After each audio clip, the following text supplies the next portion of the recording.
Kayak Ustadz Juma. Ya. Oke. Oke. Anda mau bertanya atau mau ditanya atau seperti apa nih? Mau bertanya Ibrahim ayat 4, Bapak Ustadz. Ibrahim ayat 4. Ya, kenapa? Setiap nabi itu diutus dengan bahasa kaumnya masing-masing. Terus? Di situ maka Allah penyesat. Apa gimana itu? Oke. Kami tidak mengutus seorang rasul pun, ya, melainkan dengan bahasa kaumnya, agar ia dapat memberikan penjelasan dengan terang kepada mereka. Maka Allah menyesatkan siapa yang Dia kehendaki dan memberi petunjuk siapa yang Dia kehendaki. Dan Dialah Tuhan yang Maha Kuasa lagi Maha Bijaksana. Fayudillullahu mayyasha. Allah menyesatkan siapa yang Dia kehendaki. Nah, kenapa Allah sesatkan? Anda bisa lihat ya, karena hati orang kufur itu tertutup, maka ditambah Allah kesesatan mereka. Ya, khatamallahu ala qulubihim wa ala sam'ihim wa ala absarihim ghishawatu wa lahum adzabun azim. Jadi bukan Allah yang menyesatkan sebenarnya, tapi pilihan jalan mereka, mereka sendiri pengen sesat, maka ditambah Allah sesatnya, gitu. Oke, Pak Ustadz. Pertanyaan kedua. Boleh, Pak Ustadz? Ya, silakan. IS Al-An'am ayat 123, Pak Ustadz. Itu bagaimana, Pak Ustadz? Aduh, Al-An'am 123, nah. Al-An'am ayat 123. Itu bagaimana itu, Pak Ustadz, tanggapannya di ayat itu? Bentar. Nih, Al-An'am. wa kadzalika ja'ala fi kulli qaryatin akabira muji. Oke, sebentar ya. Dan demikian kami adakan pada setiap negeri penjahat-penjahat yang terbesar agar mereka melakukan tipu daya dalam negeri itu. Dan mereka tidak memperdayakan melainkan dirinya sendiri, sedang mereka tidak menyadarinya. Apa yang Anda mau tanyakan? Bukankah bunyinya, dan demikianlah pada setiap negeri kami jadikan pembesar-pembesar yang jahat agar melakukan tipu-tipu daya di negeri itu, tapi mereka hanya menipu diri sendiri tanpa menyadarinya. Kok beda? Oke. Bagaimana itu, Pak Ustadz? Kok beda ya terjemahnya? Iya. Dan demikianlah pada setiap negeri Penjahat-penjahat yang terbesar agar mereka melakukan tipu daya di dalam negeri itu. Oke. Udah? udah, tapi mereka hanya menipu diri sendiri Iya, betul. tanpa Nih, menyadari. penjelasannya ada nih, Mbak ya. Asbabun nuzulnya kenapa? Nih ya. Nih, kalau kita lihat ya, Allah berfirman sebagaimana kami jadikan di dalam negerimu, hai Muhammad, pemimpin-pemimpin dan pembesar-pembesar yang jahat, serta orang-orang yang menyeru ke jalan Allah, serta orang-orang kepada kekafiran dan menghalangi jalan Allah. Mereka semua menantang dan di kalangan para rasul sebelum kamu, mereka mendapat cobaan yang sama. Ya, akan tetapi akibat yang terpuji pada akhirnya bagi para rasul.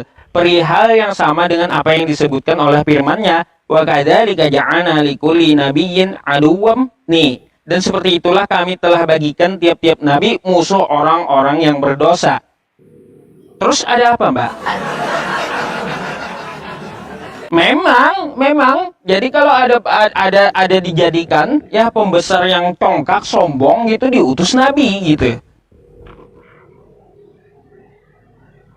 Berarti bukan pembesar-pembesar yang jahat akan melakukan tipu daya. Nah, melakukan tipu daya itu karena arogan mereka dan kesombongan mereka sendiri. Oh, iya. Sekarang boleh saya mau nanya, Mbak? Tunggu satu lagi, Pak Ustadz. Apa tuh? Pak Ustadz, junjungannya kan Nabi Muhammad ya. Boleh tahu Pak Ustadz, Apa kemahakuasaan Nabi Muhammad Rasulullah? Loh, kok maha kuasa Nabi Muhammad? Allah saya buktinya ada gitu. Mm-mm. Oh, kalau mau membuktikan Allah ya Bu ya, tolong jawab pertanyaan saya. Oke? Oke. Gini Bu, ya dari ujung kaki sampai ujung rambut Anda, yang mana Anda bikin sendiri,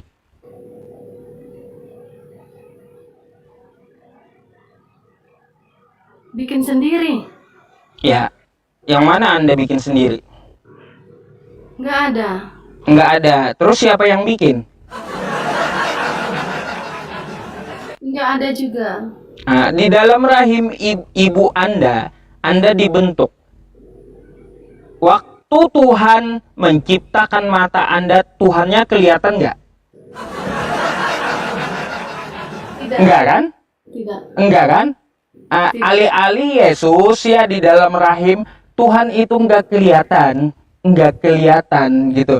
Sewaktu Anda diciptakan, dibentuk dalam rahim ibu Anda tidak melihat Tuhan. Jadi kagak usah lihat Tuhan di dunia ya. Karena apa? Mata kitanya yang terbatas gitu. Mata kita terbatas, Bu. Ini ya, mata ini mau kita lihat mata satunya ya, itu nggak bisa gitu. Oke, Pak Gitu. Ustadz. Satu lagi Pak Ustadz. Apa tuh? Gimana caranya orang bersahadat kalau orang itu sedang bisu? Pakai isyarat, bahasa isyarat lah. Bersahadatnya. Gimana itu Pak Ustadz? Kalau ada yang bisa membahasakan, pakai bahasa isyarat. Kalau orangnya sedang bisu ya. Tapi setiap orang yang bersahadat masuk surga nggak Pak Ustadz? Jadi ya Mbak ya, kalau yang namanya setiap orang bersyahadat masuk surga, bukan cuma dia ucapkan dengan lisan, tapi dia lakukan dengan hati dan dia imani, terus dikerjakan dari perintah yang ada di dalam syahadat itu, maka insya Allah Allah menurunkan rahmatnya untuk masuk surga gitu. Oke Pak Ustadz. Satu lagi Pak Ustadz. Di dalam junjungan Pak Ustadz, di dalam kita Muslim, Allah menciptakan manusia di masa keberapa Pak Ustadz? Oh, tidak dijelaskan kalau di Muslim. Allah itu seperti apa sih Pak Ustadz? Allah seperti apa? Zat. Baik. Ya, kalau Allah itu adalah zat ya, zat dari segala yang diciptakannya. Zat itu berupa apa Pak Ustadz? Di dalam IPA kan zat cair, Bukan zat zat padat, cair, zat kimia. zat cair, zat padat. Bukan zat padat, zat cair, bukan gas, Di dalam- bukan. Iya, di dalam IPA, ilmu IPA. Ya itu kacau jadinya. Yang namanya zat itu yang berbeda dengan makhluk, bukan zat kimia, bukan zat padat, zat cair, bukan. Oh, bukan ya?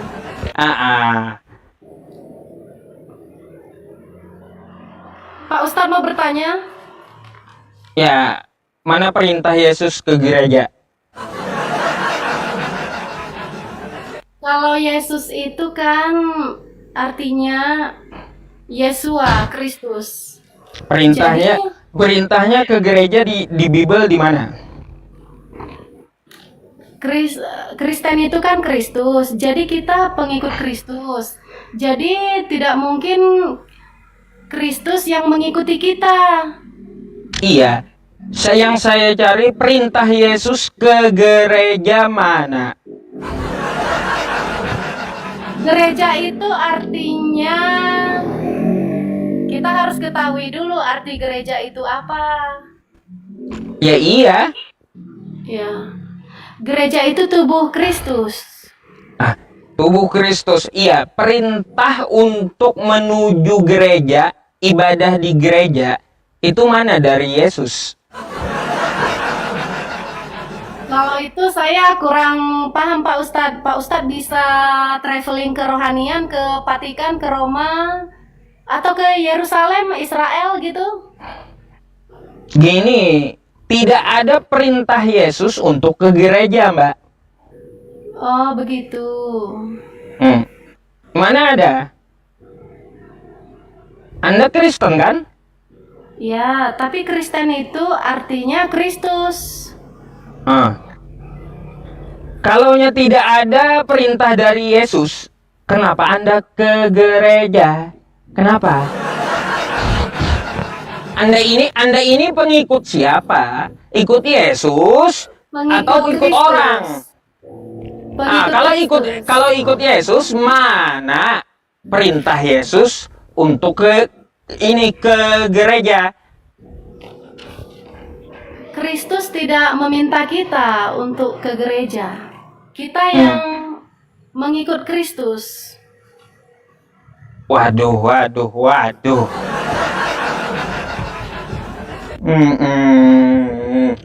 Aduh, tidak meminta. Lalu Yesus itu ada gak perintahin untuk ibadah hari Minggu? Ingat dan kuduskanlah hari Sabat. Hari Minggu bukan Sabat. Apain gak nyambung? Iya, Bukan Sabat yang saya tanya Minggu. 6 hari lamanya Iya. Yesus menciptakan langit dan bumi. Jadi di hari ke-6 kita beribadah. Bukan Sabat yang saya tanya, Mbak. Tapi sejak kapan Yesus perintahin hari Minggu untuk ibadah? Tapi sesuai Kejadian 1 ayat 1 sampai 30, Allah menciptakan langit dan bumi. Itu penciptaan Tuhan Yesus di hari yang ke-6. Jadi dibuatlah hari Minggu beribadah. Nggak nyambung itu. Nggak nyambung. Rabu, Kamis, Jumat, Nggak nyambung itu. Jawaban asumsi, nggak ada dasarnya, itu. 6 hari lamanya Tuhan Yesus menciptakan langit dan bumi. Jadi di hari yang ke-7 Tuhan Yesus itu berhenti menciptakannya. Jadi hari Di kejadian itu juga, di kejadian itu nggak ada Yesus, jangan ngibul. Yesus itu Alfa dan Omega. Sebelum sesuatu ada dan sesudah sesuatu ada. Aduh. Masa perintah Yesus ke gereja aja nggak ada? Hari Minggu perintah ibadah nggak ada? Lalu Anda ikut siapa? Sudah ada di Kejadian 1 sampai ayat yang terakhir. Nggak ada di kejadian tentang Yesus itu, nggak ada. Mana? Sebab Yesus itu Alfa dan Omega. Sebab Alfa Omega apanya? Sebelum ada dan sesudah ada, dia sudah ada. Itu kan dia menyampaikan firman Tuhannya. Wahyu 1 nomor 8 toh, ya, baca dari 1, ya. Itu dia menyampaikan wahyu yang dia dapat, ya, kayak gitu. Aduh. Di Yesaya 9 ayat 5. Ya elah, ke situ pula. Itu buat Raja Hizkia. Di Yohanes 14 ayat 6. Yohanes 14 nomor 6 dia ngomong sama Yahudi. Tapi Tuhan Yesus membuktikan cinta kasihnya, karyanya di kayu salib, mati dan bangkit dan naik Iya, ke surga. mana untuk Kristennya mana? Untuk Kristen mana? Kristen itu artinya Kristus. Iya, Yesus berkorban untuk Kristennya mana? Yohanes 14 nomor 6 itu, akulah jalan kebenaran dan hidup, dia ngomong sama Yahudi. Mana sih? Iya, Yesus itu Raja Yahudi. Terus Anda orang apa? Keturunan Yahudi. Anda keturunan Yahudi dari mana? Dari mana? Dari mana? Bangsa Israel. Iya, Anda keturunan Yahudi dari mana? Dari Tuhan Yesus. Ngaco, ngaco. Aku datang dari Bapa, kata Tuhan Yesus. Itu syahadat Tuhan Yesus. Aku datang dari Bapa. Aku datang dari Bapak. Iya, Ya. iya kayak gitu. Tapi dari, aduh. Kalau Anda ngaku pengikut Yesus, coba. Aku Yesus dan Bapa adalah satu. Hah? Aku murid-muridnya juga satu. Murid Yesus ada 12 orang. Iya, juga satu dengan Bapak itu, oke? Tidak. Lah, baca Yohanes 17 nomor 11 dah. Murid-muridnya satu dengan Bapak. Gimana itu? Nggak ada tertulis. Yohanes 17 nomor 11.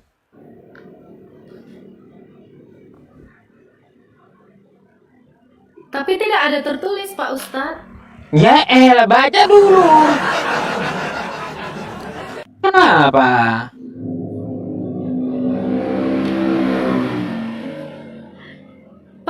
Pak Ustadz begini membahas Alkitab untuk berdakwah. Ya elah, nanya-nanya pula.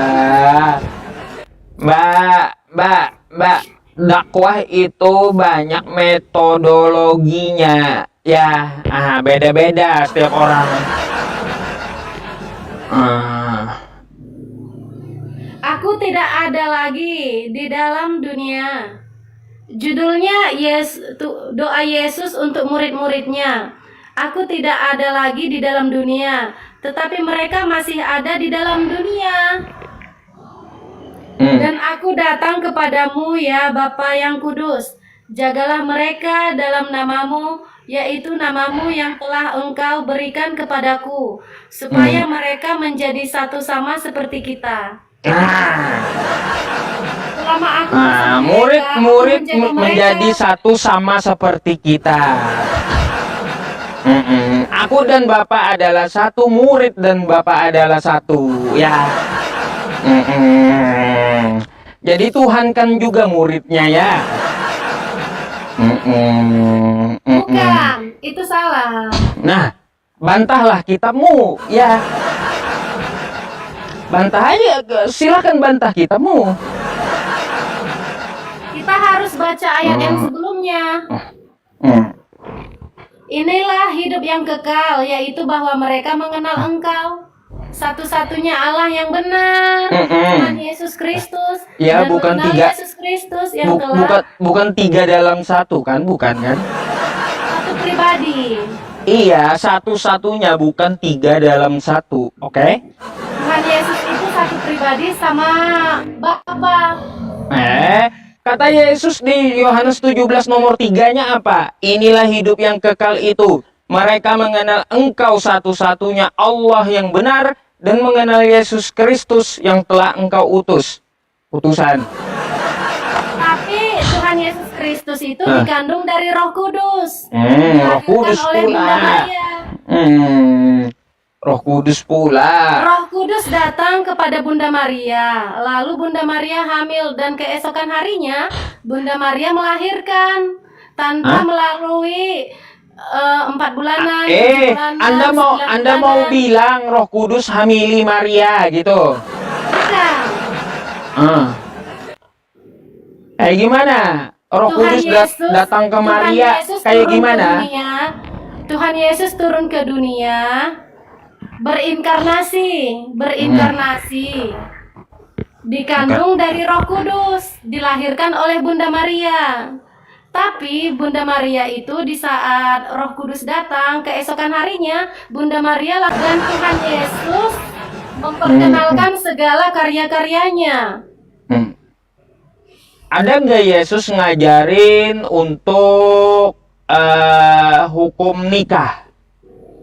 Semua diajarkan Tuhan Yesus. Mana? Di mana?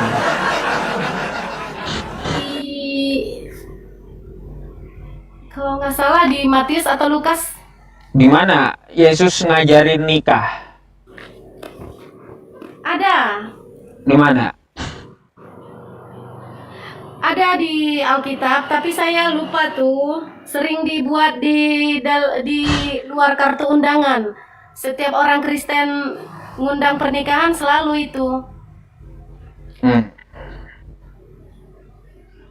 Ada yang bisa bantu jawab, teman-teman Ya yang di bawah? elah. Ada, Mbak. Boleh saya tanya lagi? Boleh, Pak Ustadz? Silahkan. Mbak, di dalam roh Yesus itu, apakah itu roh Allah? Benar banget Pak Ustadz. Oh, benar banget. Iya, Kalau- sangat benar. Apakah roh Allah ini hanya ada di Yesus? Benar. Nggak ada di tempat lain? Tempat lainnya itu Maksudnya nggak ada di manusia lain gitu? iya, benar. Cuma Yesus satu-satunya roh Allah gitu? Iya. Oke, sekarang saya mau tanya, ya, nih, Roh Allah melayang-layang. bukan. Saya mau tanya, kalaunya seperti itu, Mbak, Ayub 27 nomor 3. Selama napasku masih ada padaku dan roh Allah masih dalam lubang hidungku. Ya. Nah, nih ya, dalam lubang hidung Ayub. Kenapa Mbak nggak menuhankan lubang hidung Ayub coba? Karena Ada lubang hidung Ayub ada roh Allah, Mbak. Ya. Itu ya. Bukan cuma di Yesus, tapi di Ayub juga ada roh Allah, ya. Kenapa Anda tidak menuhankan hidungnya Ayub, lubang hidungnya? Enggak, kenapa? Sebab dia tidak mengorbankan nyawanya di kayu salib dan hidup yang kekal. Tapi kan roh Allah ada dalam hidungnya toh. Hah? Kenapa enggak Tapi dia kenapa tidak enggak memegang, dituhankan gitu?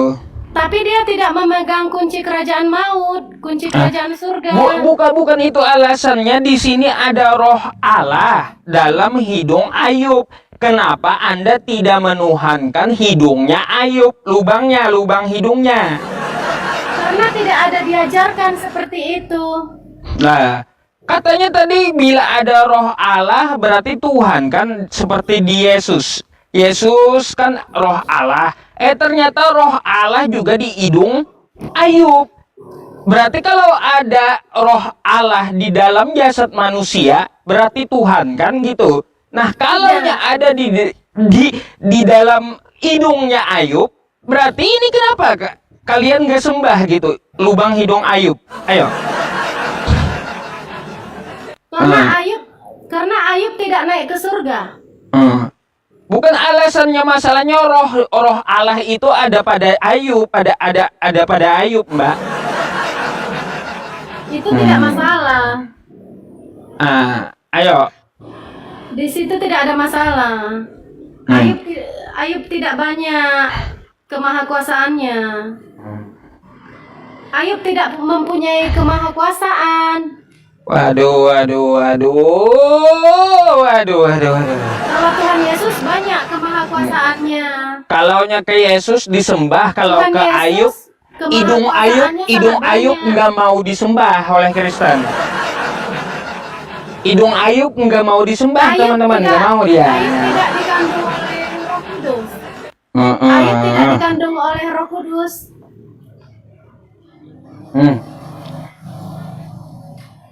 Kayak macam mana? Aduh. Udah, saya nggak perlu lagi nanya kalau kayak gitu ya. Oke, terima kasih Pak Ustadz yang baik hati. Ya, oke. Selamat malam, terima kasih. Malam. Assalamualaikum. Waalaikum